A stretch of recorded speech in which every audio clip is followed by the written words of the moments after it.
Hello everyone, कैसे हो आप लोग। तो जैसे कि हम लोग जानते हैं कि हम लोग आजकल ऑनलाइन पढ़ाई ही कर रहे हैं। तो हमने पिछले पिछले वीडियोज़ में हमने चैप्टर 1 देखा था केमिस्ट्री का, और आज दूसरा चैप्टर शुरू कर रहे हैं ना। कुछ कुछ मैंने आप लोगों को वीडियो बनवा के भेजे थे, बाकी मैंने नोट्स आप लोगों को भेज दिए थे। तो आज इसका हम दूसरा चैप्टर शुरू कर रहे हैं, और इसके नोट्स भी मैं आपको भेजूंगा, लेकिन आपको चैप्टर में ऐसे ही वीडियो से समझाऊंगा और नोट्स आपको खुद बनाने होंगे, ठीक है। तो शुरू करते हैं हम लोग। आज का जो हमारा चैप्टर है ये है विलियन। तो विलियन शुरू कर रहे हैं और जानेंगे कि ये क्या होता है, ठीक है। तो आज हम केवल इसके बेसिक कॉन्सेप्ट समझेंगे, बेसिक चीज़ें जानेंगे कि क्या होता है विलियन, ठीक। तो सबसे पहला विलियन की परिभाषा देख लीजिए। दो या दो से अधिक पदार्थों के समांग या विषमांग मिश्रण को विलियन कहते हैं, ठीक है। या दो से जब अधिक पदार्थ को हम मिश्रित करेंगे, तब चाहे वो समांग हो या फिर विषमांग हो। समांगी और विषमांगी मिश्रण बताया था ना 11th में, तो वही है। तब चाहे वो समांगी मिश्रण हो या विषमांगी मिश्रण हो, दोनों को ही हम क्या कहेंगे, विलियन कहेंगे, अगर दो या दो से अधिक पदार्थ आपस में मिल जाते हैं, ठीक है। तो विलियन बराबर क्या होता है, देखिए, सॉल्यूशन विलेय प्लस विलायक, यानी सॉल्यूट प्लस सॉल्वेंट, तो उसको क्या कहते हैं हम, विलियन। तो विलियन में क्या क्या मिला होगा, एक तो विलेय मिला होगा और दूसरा विलायक मिला होगा। और ये ध्यान रखना है कि विलेय हम किसे कहेंगे, जो हम कम मात्रा में लेते हैं, और विलायक किसको लेते हैं, जो हम अधिक मात्रा में लेते हैं, ठीक है। कुल मिलाकर मतलब जैसे आप नमक और पानी का घोल बना रहे हैं, तो हम क्या करते हैं, नमक को कम मात्रा में लेते हैं, नमक को कम मात्रा में लेते हैं ना, और पानी को क्या करते हैं, ज़्यादा मात्रा में लेते हैं। तो हमारा क्या हो गया, जो हम कम मात्रा में लिया वो हमारा क्या है, विलेय है या सोल्यूट है। तो नमक क्या हो गया, विलेय हो गया, और पानी क्या हो गया, हमारा विलायक हो गया, पानी हो गया विलायक। तो ये ध्यान रखना है, ठीक है। अब देखिए, अथवा विलेय तथा विलायक के मोल को विलियन कहते हैं। तो विलियन क्या हम कहेंगे, मेल को। विलेय तथा विलायक के मेल को हम विलियन कहेंगे। सीधी सी बात है, सरल सी बात है। चलो अब हम जानेंगे विलियनों के प्रकार। तो विलियनों के प्रकार, आपको एक टेबल बनानी होगी अपनी कॉपी में, ऐसे ही। देखिए क्या होता है विलियनों के प्रकार में, और एक तरफ आपने सीरियल नंबर लिखना है, विलियन के प्रकार, विलेय, विलायक और उदाहरण, ठीक है। तो इधर हम देखेंगे कि जो विलियन का प्रकार है किस तरह का है, उसमें विलेय कौन सा है और विलायक कौन सा होता है, और उसके उदाहरण क्या हैं। जैसे ठोस का ठोस में विलियन, ठोस का ठोस में विलियन, तो इसमें क्या होगा, विलेय भी ठोस है और विलायक भी ठोस है। जैसे उदाहरण हो गया मिश्र धातुएं जो होती हैं, जैसे पीतल हो गया, कांसा हो गया, तो ये क्या है, ठोस में ठोस का विलयन। यहाँ से प्रश्न आता है बेटा बोर्ड परीक्षा में, ठीक है। तो ठोस का पूछ लेता है कि ठोस और द्रव का विलयन का उदाहरण बताइए, तो ये आपको पता होना चाहिए, ठीक है। तो ये टेबल अच्छे से बना लेना अपनी कॉपी में और बार बार देखना इसको। तो मिश्र धातुएं क्या होती हैं, ठोस का ठोस में विलयन, और ठोस का द्रव में विलयन दूसरा है, ठोस का द्रव में विलयन। इसमें क्या होगा, विलेय ठोस होगा और विलायक द्रव होगा। विलेय क्या होगा, ठोस होगा, और विलायक क्या होगा, द्रव होगा। जैसे चीनी, नमक, यूरिया आदि। तो ये क्या है, ठोस का द्रव में विलयन है, ठोस का द्रव में विलयन है। नेक्स्ट है ठोस का गैस में विलयन, जिसमें क्या होगा, विलेय क्या होगा, विलेय सॉलिड होगा, ठोस होगा, और विलायक क्या होगा, गैस होगा। जैसे आयोडीन हो गया, कपूर हो गया आदि हो गया, ठीक है। तो कपूर जैसे जानते हैं ना, कपूर क्या होता है, ठोस का गैस में विलयन होता है। अगर कपूर रखते हैं ना, जैसे कपड़ों के अंदर रखते हैं कपूर को, तो वो क्या होता है, उसका लिक्विड बनता है, नहीं बनता, वो ठोस से सीधे गैस में बदल जाता है, क्योंकि वो क्या है, ठोस का गैस में विलयन है। ये ध्यान रखना है। द्रव का ठोस में विलयन, द्रव का ठोस में विलयन क्या है, विलेय क्या है, द्रव है, और विलायक क्या है, ठोस है, ठीक है। और इसका जो उदाहरण है वो देखिए क्या है, क्रिस्टल, जल युक्त लवण, जिंक, अमलगम, ठीक है। तो जिंक हो गया, अमलगम हो गया, तो हम समझेंगे इनको आगे, ठीक है, अमलगम क्या होते हैं, ठीक है। चलो नेक्स्ट है द्रव का द्रव में विलयन। अब द्रव का द्रव में विलयन क्या होगा, जिसमें विलायक भी द्रव होगा और विलेय भी द्रव होगा। तो ये है ना विलायक और विलेय, ठीक है। तो विलेय भी द्रव और विलायक भी द्रव। अब देखिए इसमें क्या है, जैसे जल में अल्कोहल, ठीक है, शराब होती है ना, तो शराब क्या है, द्रव में द्रव विलयन है। टॉलुइन में बेंजीन भी क्या है, द्रव में द्रव का उदाहरण है। नेक्स्ट है द्रव में गैस का विलयन। इसमें क्या होगा, विलेय द्रव होगा और विलायक क्या होगा, गैस होगा। जब लिक्विड को गैस में घोला जाए, जैसे एरोसॉल हो गया, वायु में जलवाष्प हो गया, देखिए हवा में जब जलवाष्प उड़ती है तो वो क्या है, द्रव में गैस का विलयन है। तो द्रव उसमें क्या हो गया, विलेय हो गया, और गैस क्या हो गया, विलायक हो गया। नेक्स्ट है गैस में गैस और ठोस, गैस में ठोस का विलयन। तो गैस क्या हो गया, विलेय हो गया, और ठोस क्या हो गया, विलायक हो गया। जैसे उदाहरण देख सकते हैं, पैलेडियम में अधिशोषित हाइड्रोजन। पैलेडियम जो धातु होती है वो हाइड्रोजन को खुद में अधिशोषित करके रखती है, तो उसको हम कहते हैं गैस में ठोस का विलयन। और गैस द्रव का उदाहरण क्या हो गया, गैस द्रव का देखिए, इसमें गैस विलेय है, द्रव विलायक है।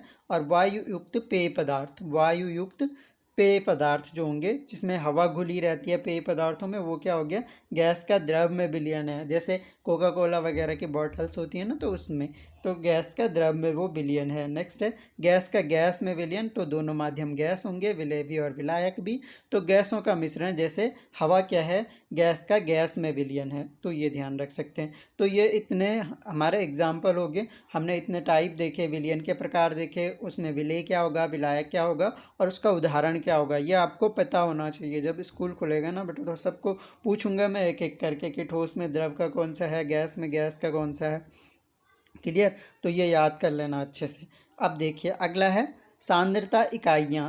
इसको हम बोलते हैं कंसंट्रेशन यूनिट, सांद्रता इकाइयाँ। देखिए बहुत आसान भाषा में लिखा हुआ है यहाँ पर कि विलायक की एक निश्चित मात्रा में घुलित विलेय पदार्थ की मात्रा को विलयन का संगठन या विलयन का सांद्रण कहा जाता है। किसको कहेंगे, एक निश्चित मात्रा में घुलित विलेय पदार्थ की मात्रा को, देखो विलायक की एक निश्चित मात्रा में, ठीक है। अब देखो मान लीजिए ये हमारा कोई, ठीक है, बीकर है, ठीक है, इसमें हमने क्या किया, 100 ml वाटर लिया। कितना ml, 100 ml हमने वाटर लिया। अब हमने क्या किया, निश्चित मात्रा हो गई ना, वाटर की निश्चित मात्रा हो गई, विलेय पदार्थ की मात्रा को, अब इसमें कितना विलेय पदार्थ घुल सकता है, ठीक है, तो उसके संगठन या उसको हम क्या कहेंगे, सांद्रण कहेंगे। अब हम इसमें कितना, मान लो हम इसमें 100 ग्राम चीनी घोलते हैं, तो वो क्या हो जाएगा, उसका सांद्रण हो जाएगा, ठीक है। तो विलयन का सांद्रण कहा जाता है। कुछ महत्वपूर्ण इकाइयाँ निम्न है। अब हम इसकी कुछ यूनिट्स जानेंगे, कंसंट्रेशन यूनिट या सांद्रण की जो इकाइयाँ होती हैं, कैसे मापते हैं हम सांद्रण को, सरल सी भाषा में बोलूँ तो, ठीक है। तो सबसे पहले द्रव्यमान प्रतिशत, इसको हम बोलते हैं मास परसेंटेज, ठीक है। ये W/W लिखा हुआ है ना, मतलब वेट अपॉन वेट, ठीक है, weight upon weight, weight upon weight लिख लेना कहीं पे। तो क्या है, जैसे 100 ग्राम विलयन में उपस्थित ग्रामों में विलेय की मात्रा को द्रव्यमान प्रतिशत कहते हैं। देखो 100 ग्राम विलयन में उपस्थित ग्रामों में विलेय की मात्रा, मतलब जो 100 ग्राम विलयन है, मान लो ये 100 ग्राम, इसमें क्या है, टोटल 100 ग्राम विलयन है, ठीक है, दोनों मिलाकर, नमक पानी कुछ भी मान लो, ठीक है। तो 100 ग्राम ये है, तो 100 ग्राम जो आपका विलयन है उसमें विलेय की मात्रा को, अब इसमें कितना विलेय की मात्रा है उसके प्रतिशत को क्या कहेंगे, हम द्रव्यमान प्रतिशत कहेंगे। देखिए जैसे विलेय का द्रव्यमान प्रतिशत क्या होगा, हमने क्या करना है, विलेय का द्रव्यमान निकालना है और विलयन का कुल द्रव्यमान, मतलब मान लो ये देख लो, जैसे ये है, अब इसमें क्या है, मान लो कि 10 ग्राम हमने इसमें चीनी घोल रखी है और 90 ग्राम इसमें वाटर है, ठीक है। तो क्या हो जाएगा, देखो 10 है ना, तो 10/90 हो जाएगा, गुणा गया 100 हो जाएगा, ठीक है, एक जीरो से एक जीरो काट देते हैं, ठीक। तो ये क्या हो जाएगा, यानी 100/90, ठीक है। तो इस तरह से आ जाएगा 100/9। देखिए एग्जाम्पल देख सकते हैं यहाँ पर कि 10% W/W, मतलब ये वेट है दोनों का, किसका, मतलब विलेय का द्रव्यमान और विलायक का द्रव्यमान गुणा 100 करके ये 10% आया है। तो यूरिया का विलयन का तात्पर्य है कि 100 ग्राम विलयन में 10 ग्राम यूरिया उपस्थित है, सीधी सी बात है। मतलब क्या है कि यूरिया विलयन का तात्पर्य क्या है कि 100 ग्राम विलयन में 10 ग्राम यूरिया उपस्थित है, अगर 10% वेट की बात कर रहे हैं। तथा इस विलयन में जल की मात्रा कितनी हो जाएगी, 100 में से हम 10 ग्राम को घटा देंगे तो 90 ग्राम क्या हो जाएगा, जल की मात्रा हो जाएगी। चलिए अब दूसरा देखते हैं। दूसरा हमारे पास होता है आयतन प्रतिशत या volume percentage V upon V, V का मतलब वॉल्यूम, ठीक है, तो वॉल्यूम अपॉन वॉल्यूम, तो V अपॉन V इसलिए लिख दिया। ये क्या होता है, 100 इकाई आयतन विलयन में उपस्थित विलेय के इकाई आयतनों की संख्या को आयतन प्रतिशत कहते हैं। देखिए 100 इकाई आयतन विलयन में, मतलब 100 इकाई आयतन विलयन में जो उपस्थित विलेय के इकाई आयतन होंगे उसी की संख्या को हम क्या कहते हैं, आयतन प्रतिशत कहते हैं। ये फॉर्मूला याद रखना बेटा, क्वेश्चन आ जाता है ना कि निकालने के लिए कि आयतन प्रतिशत निकालिए या द्रव्यमान प्रतिशत निकालिए, तो आपको अगर फॉर्मूला पता होगा तभी जाके निकाल पाओगे, ठीक है।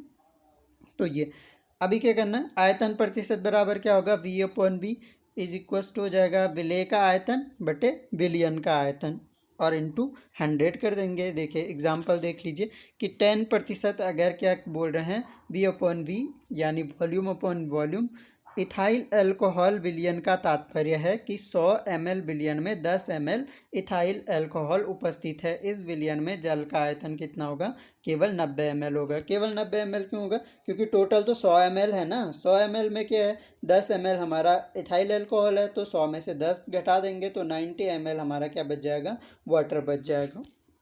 तो ये ध्यान रखना है। अब देखिए दूसरा क्या होता है, ग्राम प्रति लीटर। देखो ग्राम प्रति लीटर, G अपॉन L लिखा है ना, तो G अपॉन L का मतलब है ग्राम प्रति लीटर। आप इसको सीधे ऐसे भी लिख सकते हैं, ग्राम प्रति लीटर, ग्राम प्रति लीटर अगर सीधा लिखना चाहिए, ठीक है। तो वैसे ग्राम प्रति लीटर मतलब प्रति लीटर में कितना ग्राम, इसमें क्या निकालते हैं कि प्रति लीटर में कितना ग्राम घुला हुआ है। किसी निश्चित ताप पर प्रति लीटर विलयन में घुलित विलेय पदार्थ के मोलों की संख्या उस ताप पर विलयन की मोलरता कहलाती है। देखिए अब इसमें क्या है, देखो जैसे एग्जांपल देख सकते हैं, 5 ग्राम प्रति लीटर, इसको क्या पढ़ेंगे, ग्राम प्रति लीटर, ग्राम पर लीटर भी बोल सकते हैं, ठीक है। NaCl विलयन का अर्थ है, मतलब अगर हम बोलें 5 ग्राम पर लीटर NaCl, NaCl मतलब नमक का घोल, ठीक है, 5 ग्राम पर लीटर का अर्थ है कि विलयन के 1 लीटर में NaCl के 5 ग्राम उपस्थित है। मतलब 1 लीटर जो नमक का विलयन होगा, मान लो ये 1 लीटर का है, तो इस 1 लीटर में केवल केवल क्या होगा, केवल 5 ग्राम क्या है, सॉल्ट है, या 5 ग्राम ही केवल NaCl है 1 लीटर के विलयन में। क्लियर। चलो अब दूसरा एक और कॉन्सेप्ट देख लेते हैं हम, मोलरता। मोलरता किसे कहते हैं, आज सिर्फ इसके बारे में जानेंगे कि मोलरता किसे कहते हैं, और बाकी की चीज़ें फिर कल से पढ़ेंगे, ठीक है। आज केवल बेसिक्स हमने देखे कि विलयन कितने प्रकार के होते हैं, आयतन प्रतिशत कैसे निकालते हैं, द्रव्यमान प्रतिशत कैसे निकालते हैं, ग्राम प्रति लीटर क्या होता है, और मोलरता क्या होती है, ये समझेंगे बस लास्ट, और फिर ख़त्म करेंगे। फिर कल या परसों जब भी नेक्स्ट वीडियो आएगा तो आगे की चीज़ें समझाऊंगा। आप नोट्स बना लेना, मैं सारे नोट्स एक ही बार में शेयर कर दूंगा, और फिर ऐसे ही कॉन्सेप्ट जो होंगे वो मैं समझाऊंगा आपको वीडियो के द्वारा, ठीक है।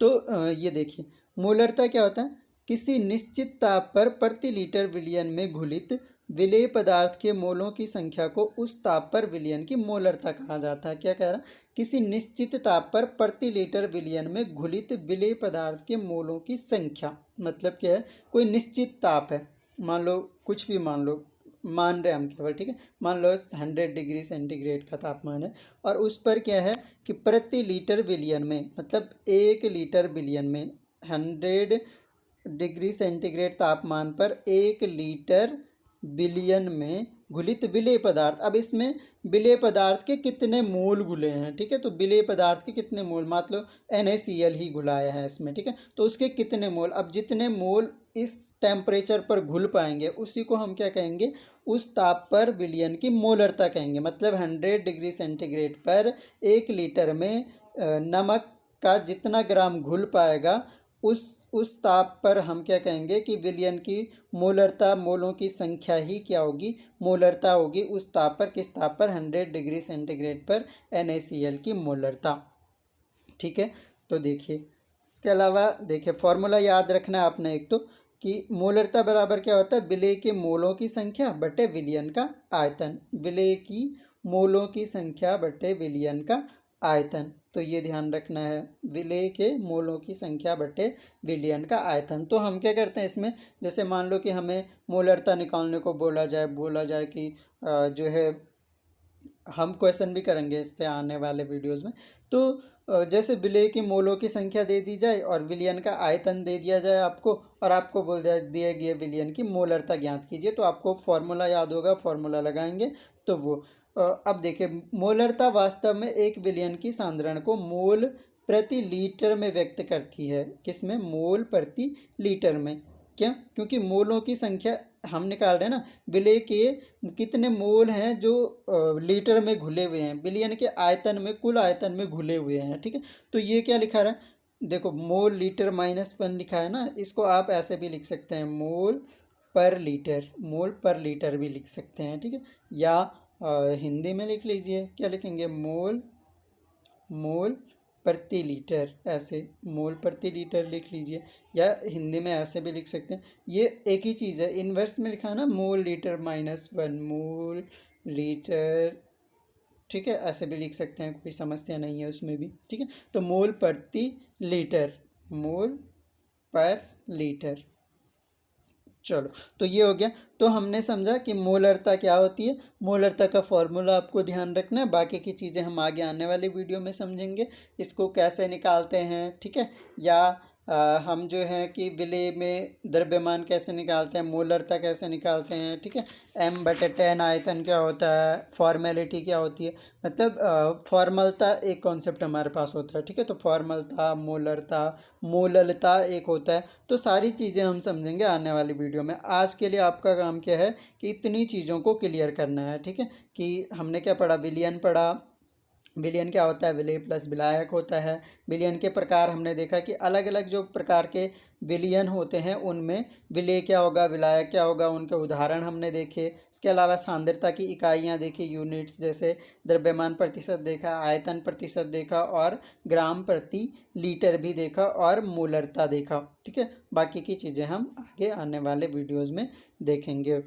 तो थैंक यू एवरीवन, मिलेंगे नेक्स्ट लेक्चर में। तब तक के लिए जय हिंद, अपना ध्यान रखें बच्चों, और नोट्स बनाते रहें। ठीक है, और दिखाएं मुझे अपने ग्रुप में। Thank you.